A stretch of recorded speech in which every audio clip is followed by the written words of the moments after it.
So, hey guys, today we're going to be talking about cards that are currently considered somewhat problematic. So, this includes Snake Eye, Millennium, Beansmith. So, out of these three, honestly, the most problematic, I think, Beansmith. So, the issue with Beansmith is, well, how it functions essentially. So, if we go ahead and look at this just package in general, and then we take a look at like I guess Hulk, for example. Hulk line, it's not nearly as good as this, and Hulk is banned, and people still not really sure, but they complain about Hulk, but they can't really back up any sort of claims. They just kind of say, oh, Hulk should be banned because it's OP. But what does Hulk do? When I ask that question, it's like silence. Okay. I'm sure Hulk really is broken in comparison to like this garbage. So I guess we'll put Moon in here as well. But if we were to do just a quick comparison between the difference between like Fiendsmith and Hulk Turbo. Well, first off, Hulk, whenever you just make Hulk, this is not going to just be combo. It's usually going to be like part of a combo. So just for example, if we were to do a zombie world variation, it would be like Crystron Hulky Fyrax needs a special summon Glow Bloom, and then you need access to either Banshee or Zombie World to then trigger the Glow Bloom, or you have to have access to Changshi, so we can synchro with the Changshi and whatever else to make a synchro of some sort. And we also have the idea of Hulky Fyrax tagging out or a tuner, and then not ranking up, synchroing into a Baron or Borreload Savage type deal. So if we just make Hulk in that deck, it's not even combo. The best thing we could do is we could special summon like Jet and make access code to try to just do some removal.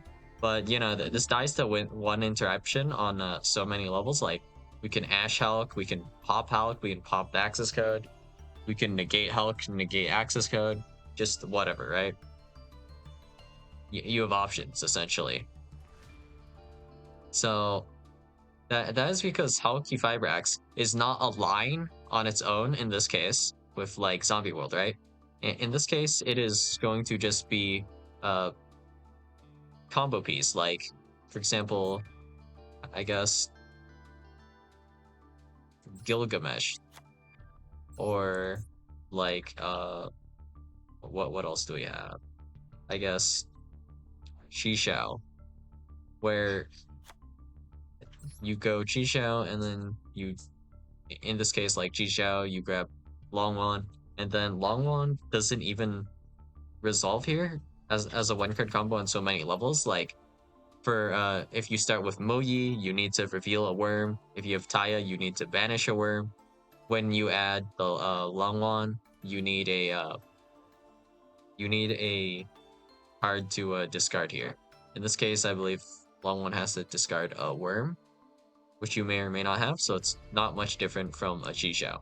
If you were to use Hunky Fibrax as a starter, though, the other thing about this is that, well, it's not generic to make.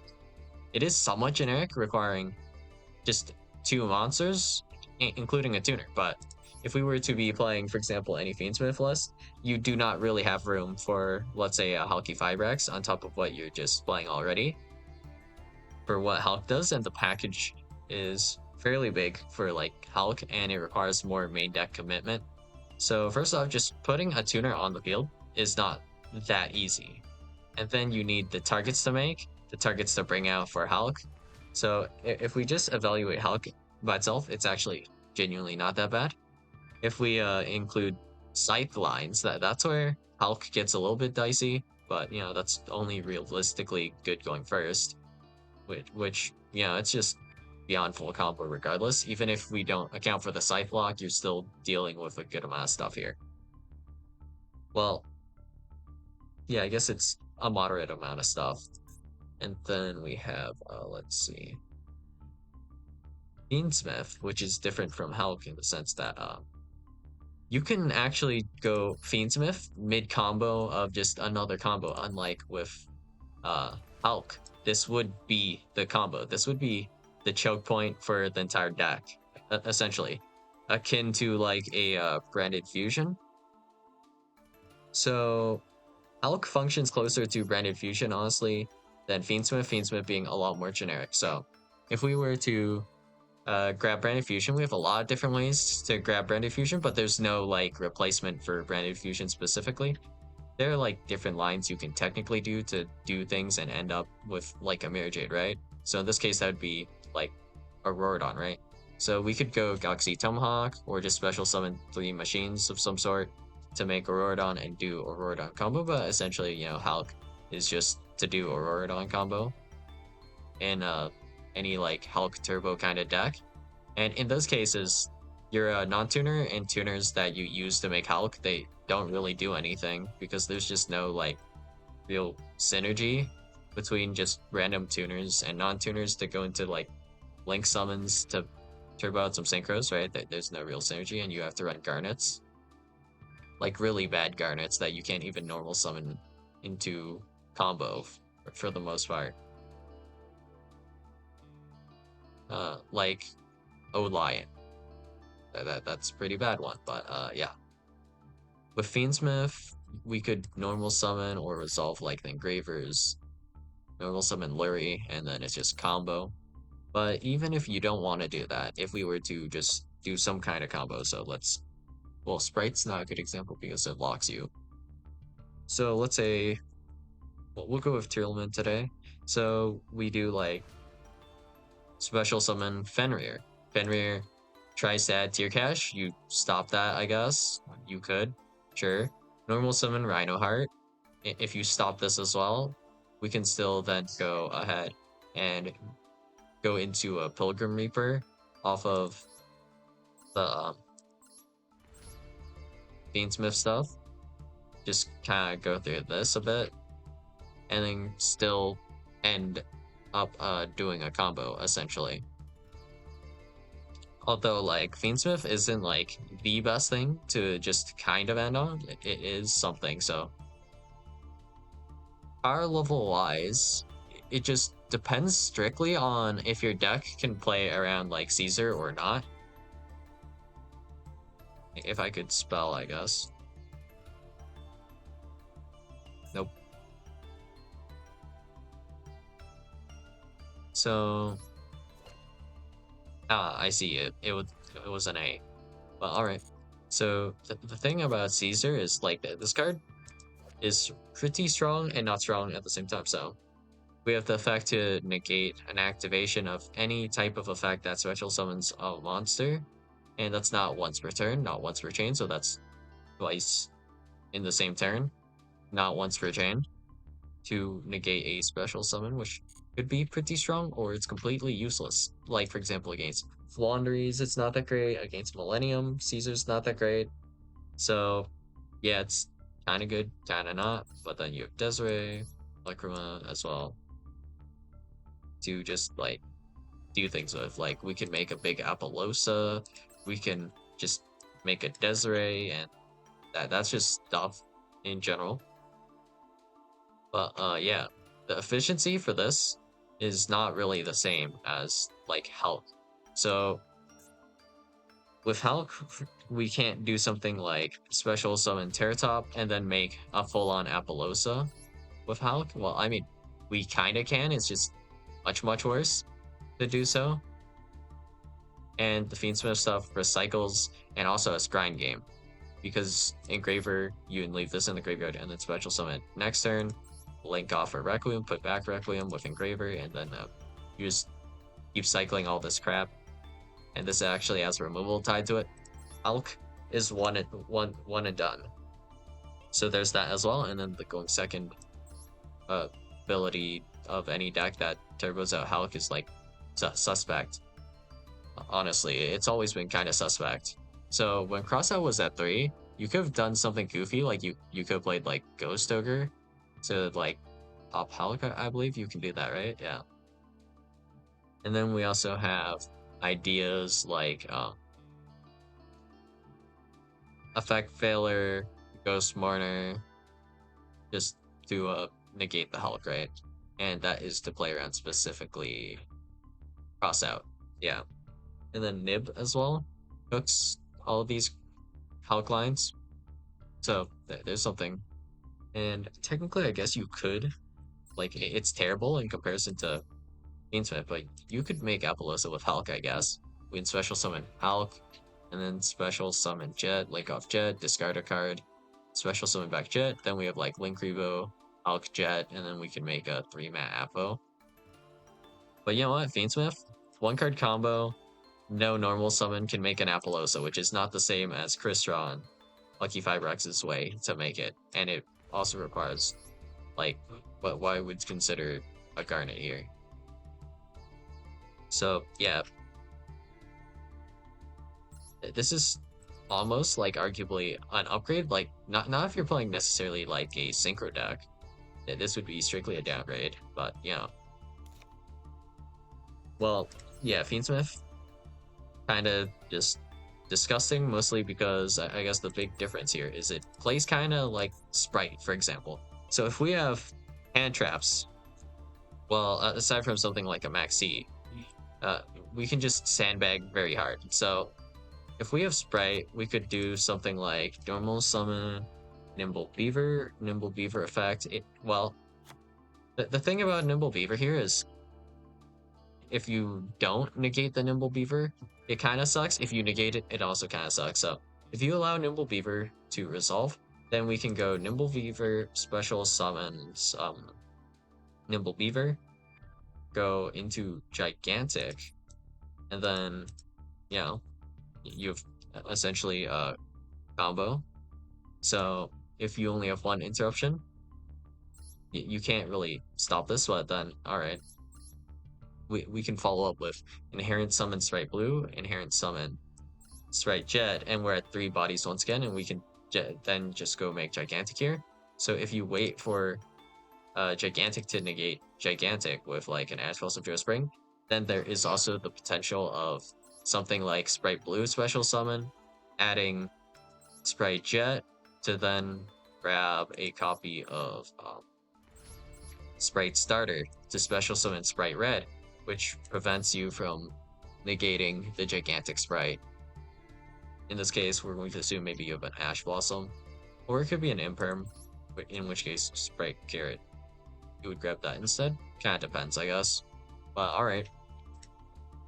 Then we have, if you negate the Sprite Blue, then Gigantic Sprite can special summon the Sprite Jet, and you've essentially gone absolutely nowhere. So in terms of like the one-hand trap, in this case, if it were Ash Blossom Geospring, there's no stopping point for this, right? For the Sprite cards. It's kind of like that. That's the problem with Fiendsmith, I'd say. So alright, if we were to be playing a Hulk line, like Hulkdon, we can just Ash and or Imperm the Hulk, and we're just done, you know? This doesn't really do much anymore after that point, and you're just pretty much solid, right? But with Sprite, in this case, right? Just Sprite in general, really. If you throw a hand trap at it, you might as well just throw your hand traps every single time you have an opportunity to do so against Sprite, because, you know, not like there's going to be a good timing later. There is no choke point to begin with.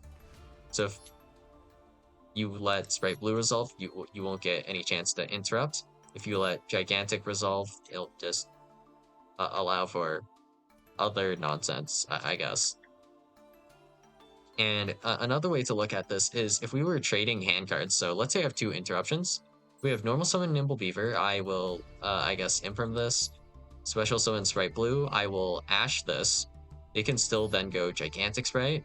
And that's like 2 cards in hand into Gigantic Sprite, special summoning Sprite Jet. And then you still have essentially combo. So if we make Sprite Sprint, it's a little bit more efficient in terms of bodies, I guess. And then you can just make Gigantic after that as well. But essentially, it's 2 cards in hand versus 2 cards in hand. And if we hand trap like every single card in their hand, right? In this case, if we have a hand trap for each, this would be Nimble Beaver and then Sprite Blue. This still wouldn't be enough to stop Sprite combo, which is kind of the issue with, I guess, Fiendsmith.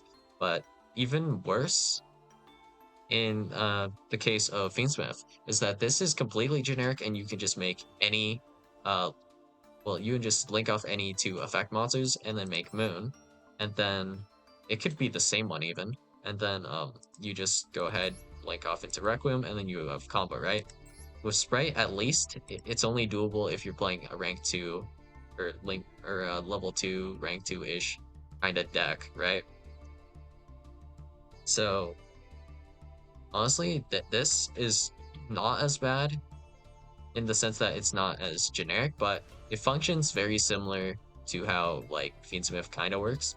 So if I activate this card, you can negate that card because like for example, if we have Ash Blossom Joe Spring in particular, there is no real good place to actually hit Fiendsmith with this. Like the best point typically will be probably Ash Blossom Joe Spring on Requiem, but then there's the issue of course, if your opponent has access to one other Life Fiend, which they could through various means, and then we can make like Sequence and then still go into Lacrima to make either Wave King Caesar or an Apollosa.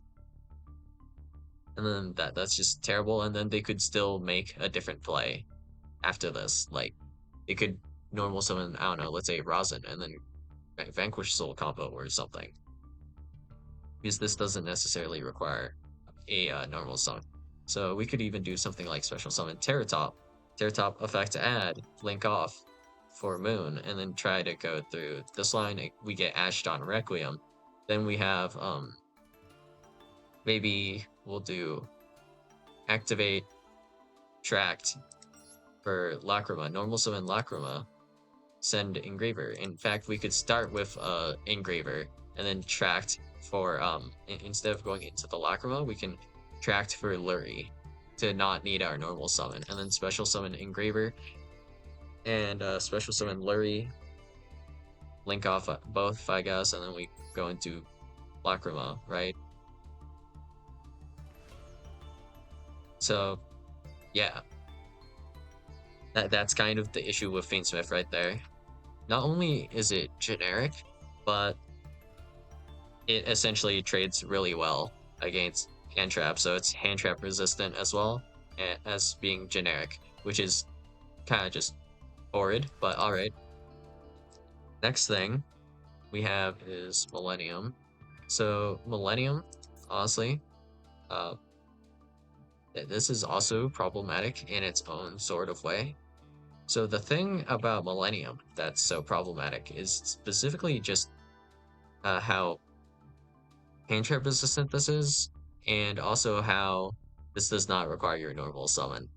And it's also generic, so that's the problem with Millennium specifically. So this is like simultaneously good and not that good, but it is still kind of good, right?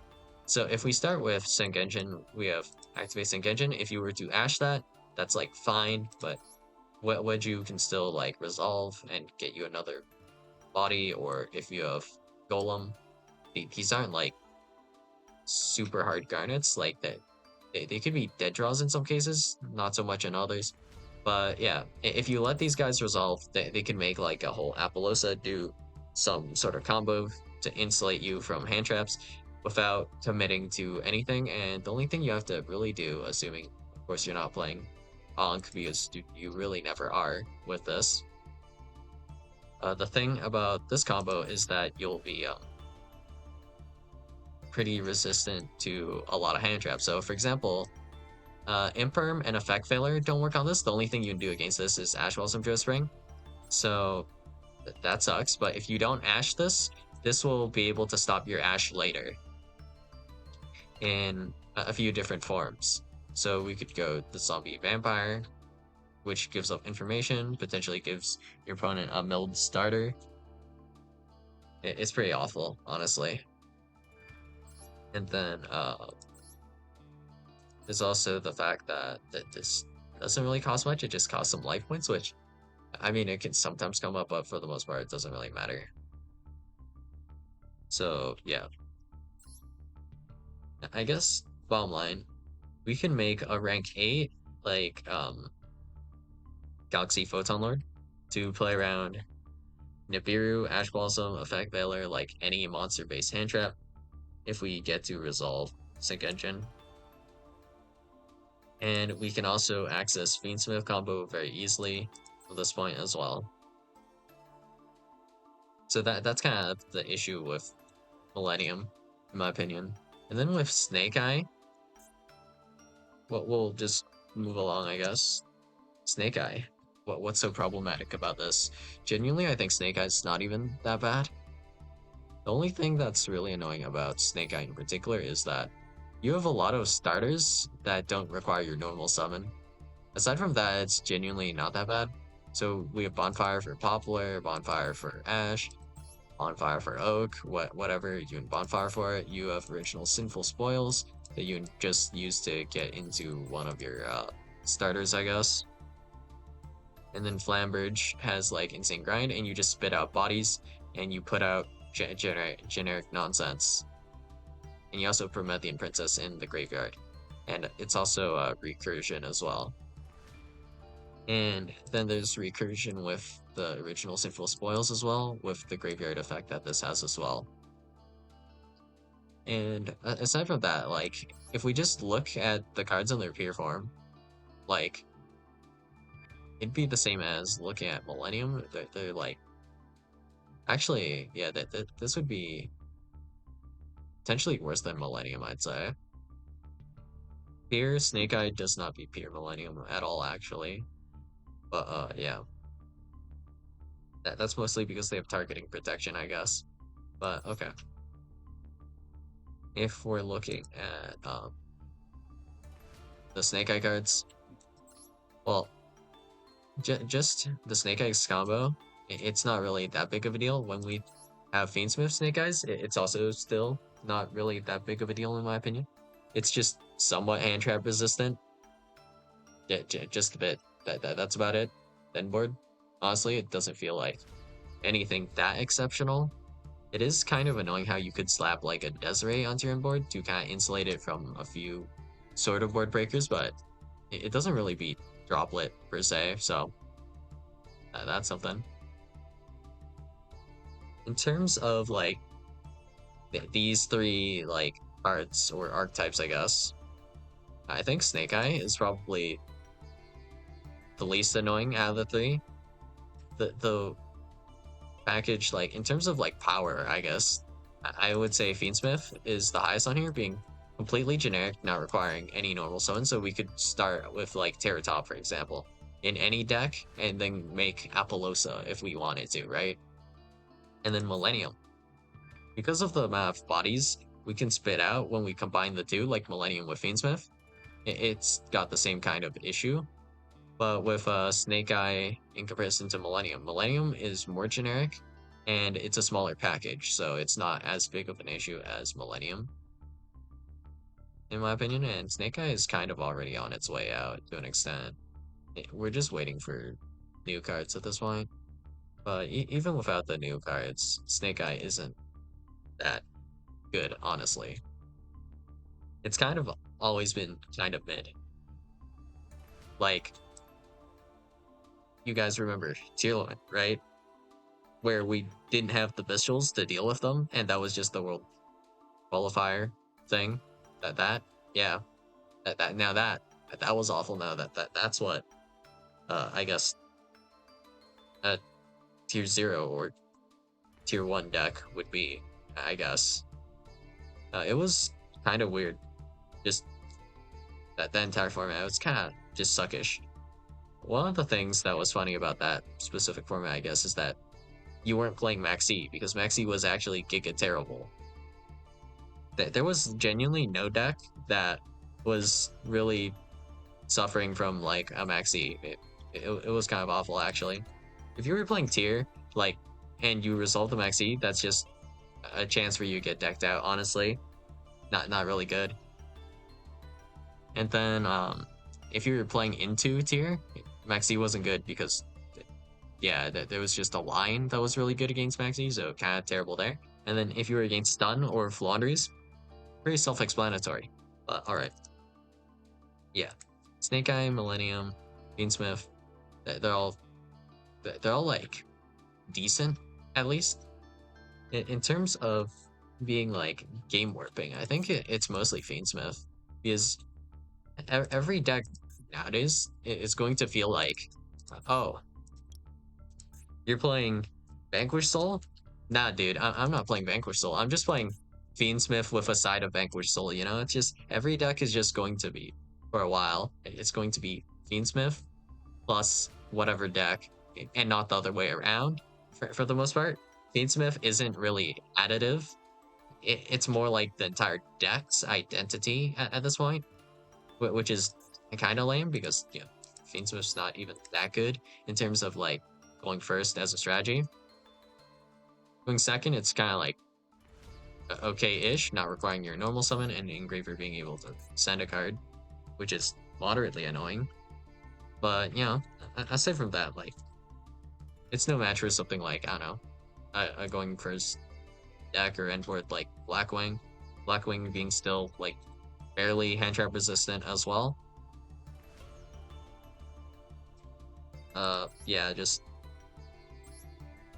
things are just trading really disgustingly though with the Fiendsmith engine, I guess, being hand trap resistant, but it's not that much different from like Sprite, for example, except for the generic aspect. But yeah, that's all I got for you guys today, and I'll see you guys in the next video. Bye.